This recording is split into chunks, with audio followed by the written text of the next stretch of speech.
Good morning, cadets. Today we shall discuss about the application of Wheatstone network to a practical device, and this practical device is called as meter bridge. Meter bridge, as the name itself suggests, is a practical device which is used to realize Wheatstone network in its balanced condition. When the Wheatstone network is in the balanced condition, then the ratio of the resistors in the ratio arms are equal. P by Q is equal to R by S, or we also taken it as R1 by R2 equal to R3 by R4. So this happens when the bridge is balanced. When do you say that bridge is balanced? When the current through the galvanometer is 0. For example, suppose this is a P, and here we have taken the resistance Q, and here we have taken the resistance R and S. This is our point A, B, C, D. And if you remember, between B and D, a galvanometer is connected, and between the ends A and C, a cell of certain EMF is taken with a key, right? So when the key is closed, we have studied that the current I flows through the junction A, and this current I splits into two parts, I1 through P, I2 through PQRS. So the current through the galvanometer is Ig, and here it is I1 minus Ig, and here it is, as you remember, I2 after reaching here adds up with Ig, it becomes I2 plus Ig, and thus it goes. And we have studied already by applying Kirchhoff's laws. When the galvanometer reads 0, so by suitably adjusting the resistances P, Q and R, the galvanometer is adjusted so that it should show 0 deflection. That is, when Ig is equal to 0, the bridge is balanced. Bridge is balanced. So we have seen the condition for the balanced bridge. That moment we get P by Q equal to R by S. P by Q equal to R by S, or P by R is equal to Q by S. So this is the condition, balanced condition. So meter bridge works on this principle of Wheatstone network when it is in balanced condition. So the meter bridge consists of 1 meter wire, 1 meter resistor wire. Mainly it is made up of constantan wire or manganese wire, constantan or manganese. So they are specially prepared alloys which are used for resistor coils. One more is also there, nichrome, that is also used for resistors, and also it is used as heating element in the heaters. Okay, we have studied the properties of all these alloys. Their resistance does not increase appreciably with the rise in temperature, and their resistivity is comparably higher compared to the good conductors like copper, silver, iron, aluminum and so on. We have studied earlier that copper, silver, gold, aluminum, iron and so on, like metals, these metals are having very low resistivity and very high conductivity. So these metals are not used for resistor wires. Resistor wires are especially prepared from these alloys, constantan and manganese, right? So AC is 1 meter wire which is stretched between two ends A and C and riveted here, fixed here, and it is uniform thickness. It is having uniform thickness, same cross section area from A to C of 1 meter length, right? And below this 1 meter, you will find 1 meter length wire, you will find a wooden scale. So this entire setup is taken on a wooden platform, on a wooden box, wooden platform, right? Then this, what you are seeing, metal strips. These are thick metal strips, L-shaped metal strips. A and C are L-shaped metal strips. They are little thick, so that the resistance offered by these is negligible, minimum resistance, or you can say negligible resistance. And here these are also fixed on the wooden board with the help of rivets. And here A, C, B are the points to which one can connect the wires. One can have the connections, the connecting wire. And there is a gap, two gaps are there between A and B and between B and C. And this entire horizontal bar, it is also thick, same material, thick bar, which is also found on the wooden board. So this forms the apparatus called as meter bridge. So between A and D, a known resistance box, a standard resistance box is taken, from which we can take out the required values of resistances like 2 ohm, 5 ohm, 1 ohm, 10 ohm, 20 ohm, whatever resistance we want to take it into the circuit can be taken out from this standard resistance box, which is denoted by R. And between B and C, a coil or a wire whose resistance is to be found out is taken. A wire whose resistance is to be found out is taken. So this is S, an unknown resistance wire. And here AC is 1 meter wire, mainly made up of constantan or manganese, right? Okay, so this is the coil whose resistance has to be found out. And between B and D is going to be the point where the galvanometer is going to read zero deflection. A galvanometer is connected. The galvanometer is a current detecting device, as you know. It has two terminals. One terminal is connected to B with the help of connecting wires. Another terminal, you see, it is left free. The free end of the wire, the free end of the connecting wire is connected to a metallic sliding contact. That metallic sliding contact is denoted by J. Metallic sliding contact is denoted by J. You can see here. So J is called as jockey. Jockey is nothing but a metallic sliding contact. We are going to do experiments, two experiments we are going to do using this meter bridge in the laboratory, right? One is to find the resistance of a given wire of certain length using meter bridge. Another one is to find the resistivity of a given material, resistivity of a given wire of certain given length. So two experiments we are going to perform in the laboratory using meter bridge apparatus, right?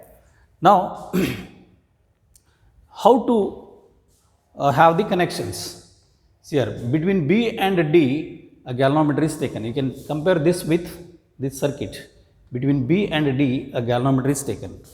Galvanometer is connected. And between A and C, a source of EMF, a battery is connected with a key. A source of EMF, a battery is connected with a key. So when we close the key, the current I starts flowing from the positive terminal of the battery and enters into this circuit. And here it splits into two paths, as the current splits into two paths here, one through I1, another I2 through this other branch AD. You see here, one current, part of the current flows through this upper network, another part of the current flows through this AC, through this wire AC, right? Then to start with the experiment, we choose some resistance from the resistance box. So to begin with, first we close the key. When we close the key, circuit is closed, the current starts flowing. So some standard resistance, say known resistance, is taken out, maybe 10 ohm or 5 ohm as required, taken out from this standard resistance box, so that that particular resistance R is in this path, right? Next, this sliding contact, as I have said, which is connected to the one of the terminals of the galvanometer, is slided on this wire. This wire is stretched and fixed taut, right? And it is slided slowly from this end A. As we go on sliding, we will find the current variation in the galvanometer. The galvanometer shows deflection. It will show the current, according to the strength of current, it will show the deflection. As we go on sliding, what happens? At one particular point, the galvanometer reads zero deflection.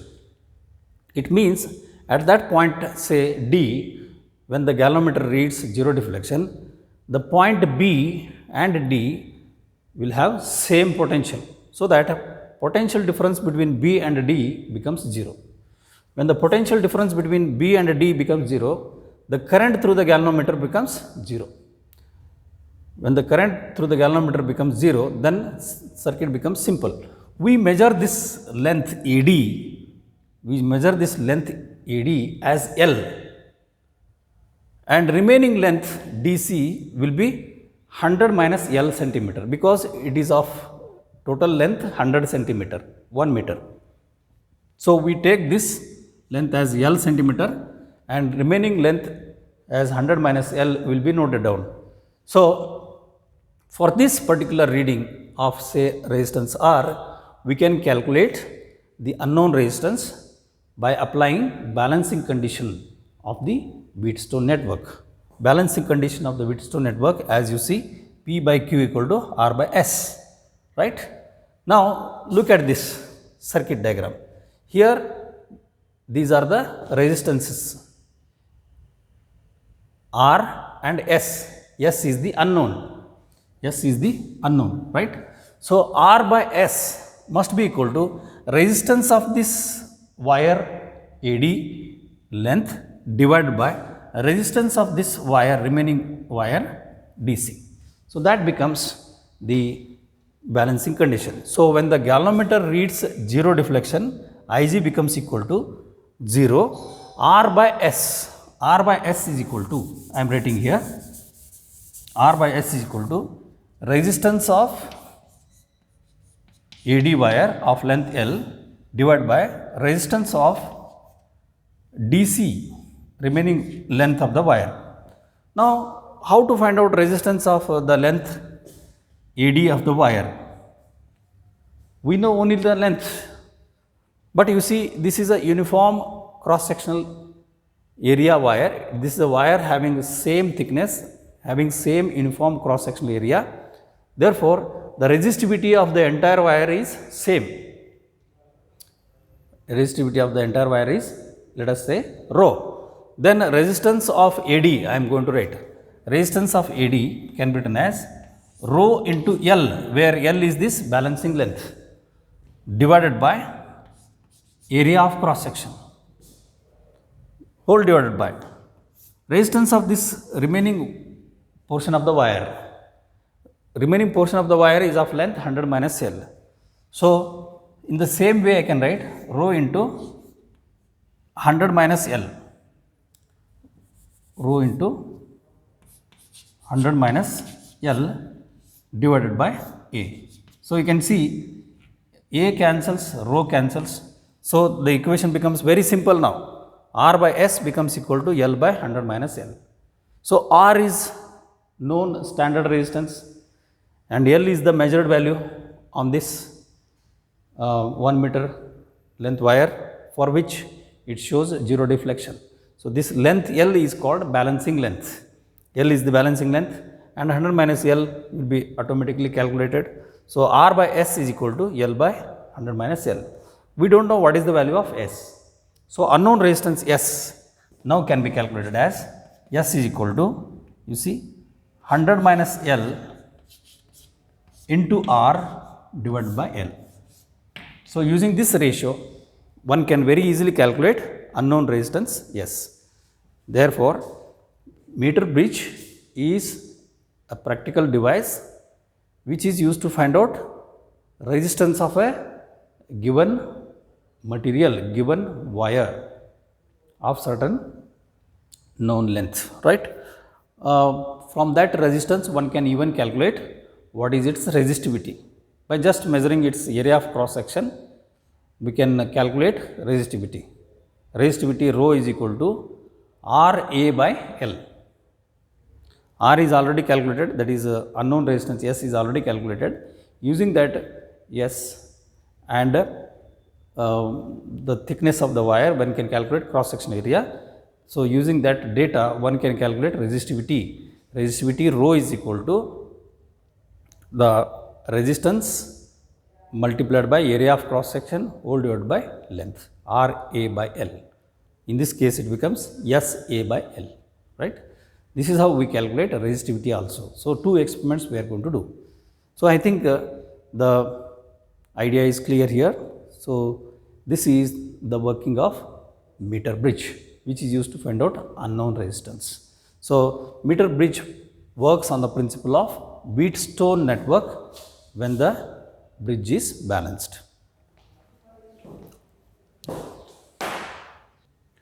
One more thing needs to be noted down here while doing the practicals and taking the readings.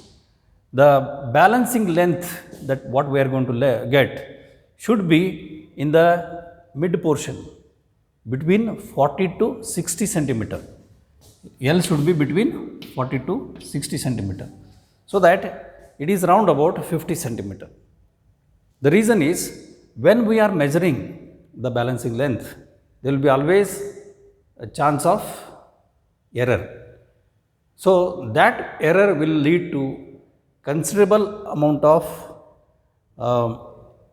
miscalculation of the unknown resistance.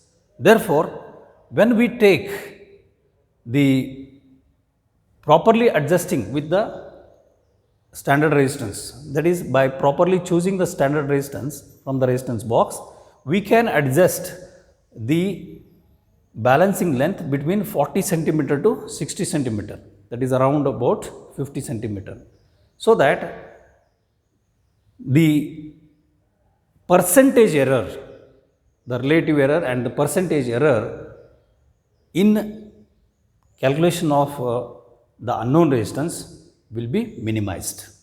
Percentage error in the calculation of unknown resistance will be minimized, will be brought to almost zero when we take the balancing length between 40 to 60. It means we have to choose such a resistance from the resistance box that the balancing length will be between 40 to 60. To give you one simple example, let us say that we have taken some resistance, let us say 15 ohm resistance from the resistance box. for which the balancing length is exactly 50 centimeter. Balancing length is exactly 50 centimeter. I think now immediately you can say what is the unknown resistance by this condition P by Q equal to R by S. If this known resistance is 15 and if this is unknown resistance X and R is measured in terms of the length 50 centimeter and S is also measured to be 50 centimeter. Now it is very easy that P by Q is equal to R by S.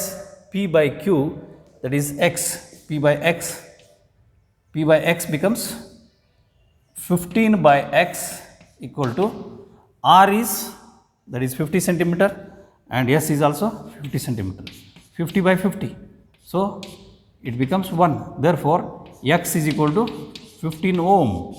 Unknown resistance will also be 15 ohm.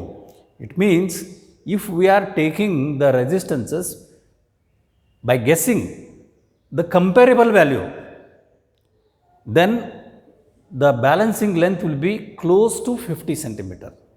If you adjust the balancing length close to 50 centimeter, it means whatever the standard value that we are choosing is almost approximately close to the unknown resistance value, so that the error in the calculation of the unknown resistance will be minimized. This thing has to be kept in mind while doing the practical. Okay. Let us understand one more simple case. Say, for example, suppose we have chosen some resistance 5 ohm here, right? And we don't know what is the unknown resistance. Let us take it as S as equal to X. And if the balancing length, L is found out to be 45 centimeter, L is found out to be 45 centimeter, calculate unknown resistance X, So for known resistance, what is the value of known resistance here? We have chosen 5 ohm. Now it is very easy to calculate this S or the unknown resistance X. See, apply the condition of balanced bridge. When the bridge is balanced, you see P by Q equal to R by S. So which we got it as R by X, which we have taken it as unknown resistance as X, R by X equal to L by 100 minus L. And L here is balancing length. In this example, we have taken 45 centimeter. So what is 100 minus L? 100 minus L will be 100 minus 45. This is 55. So here we have chosen R as equal to 5 ohm. Therefore, X is equal to 55 into R divided by 45, where R is 5 ohm.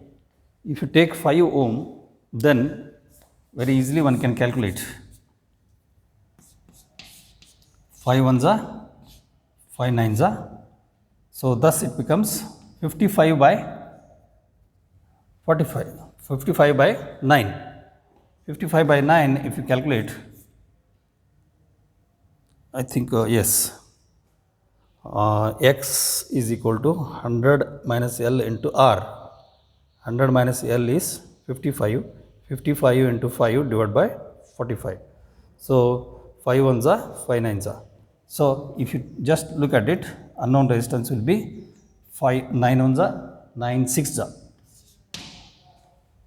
54. 1 remains. So 6.1 ohm. You can check here, when we choose such a resistance wherein the balancing length is in between 40 to 60, the resistance which we are going to calculate, unknown resistance which we are going to calculate, will be close to that value of the standard resistance which you have chosen from the resistance box. Okay. So this is a very simple example. 5 and 6 they are very close, right? In the same way, we can even choose another resistance. If we choose another resistance, balancing length will be slightly different. Okay, so in the practicals, we go on choosing different resistances for different value of resistance. Say first 5 ohm, next we are choosing, let us say 6 ohm, next we are going to choose 7 ohm, or next we are going to choose 4 ohm. So for different values of known resistances, we get different corresponding values of the balancing lengths, and thus we will be able to calculate unknown resistances correspondingly, and then we take the mean of all those to get the average resistance, average value of unknown resistance. Okay, this is a simple problem. Let me solve one more simple problem from the Wheatstone network. Suppose the Wheatstone network are having the resistances in the ratio arm as P equal to 2 ohm, Q is equal to Q is equal to 8 ohm, P is equal to 2 ohm, Q is equal to 8 ohm, R is equal to, let us say, 10 ohm. So P by Q is going to be 1 by 4. So R by S should be also equal to 1 by 4. So S should be 40 here. Suppose we are not having 40 here. Suppose I am repeating the problem. Look at this. Suppose P is equal to 2 ohm, Q is equal to 8 ohm, R is equal to 10 ohm, and S is equal to 50 ohm, not 30. If it is 30, it is not possible, right? Let us say S is 30. So that when you take the ratio P by Q becomes 1 by 4. And when you take R by S becomes 1 by 5, right? 10 by 50, that is giving you 1 by 5. So 1 by 4 is not equal to 1 by 5. So the question is, how much should be a resistance to be connected in parallel with this S so that the bridge is balanced, the galvanometer reads 0 deflection, right? So let X be the unknown resistance to be connected in parallel with S, so that the bridge is balanced. When the bridge is balanced, S should be equal to 40, so that 10 by 40 is equal to 1 by 4. S dash, so that S dash should be taken as 40. It means this S dash must be equal to the effective resistance of this parallel combination, XS divided by X plus S, parallel combination. So XS divided by X plus S is equal to 40. Now we don't know what is X, we want to find out. S is known to us, S is 50. So 50 into X divided by 50 plus X is equal to 40. Now if you solve for X, you will get the result. If you solve for X, 50X divided by 50 plus X gives you, I will write here, 50X is equal to 2000 plus 40X. Now you can solve it. 50 minus 40 becomes 10X. 10X is equal to 2000. So X is equal to 200. This implies X is equal to 200. So X equal to 200 is the solution. 200 ohm. It means if you connect X equal to 200 ohm here in parallel, if unknown resistance of 200 ohm is shunted across S, shunting means connecting in parallel, across S equal to 50 ohm, the net effective resistance of this XS upon X plus S becomes 40. 200 into 50 divided by 250. If you do this, you are going to get 40 ohm. 200 into 50 divided by 250 gives you 40 ohm. So that 10 by 40 becomes 1 by 4. The bridge will be balanced. So such numerical problem will be asked in your MCQs. So 4 options will be given. You have to search for the correct option. Okay. This is one typical type of problem which may be asked in the MCQs. Okay, thank you, have a nice day, bye.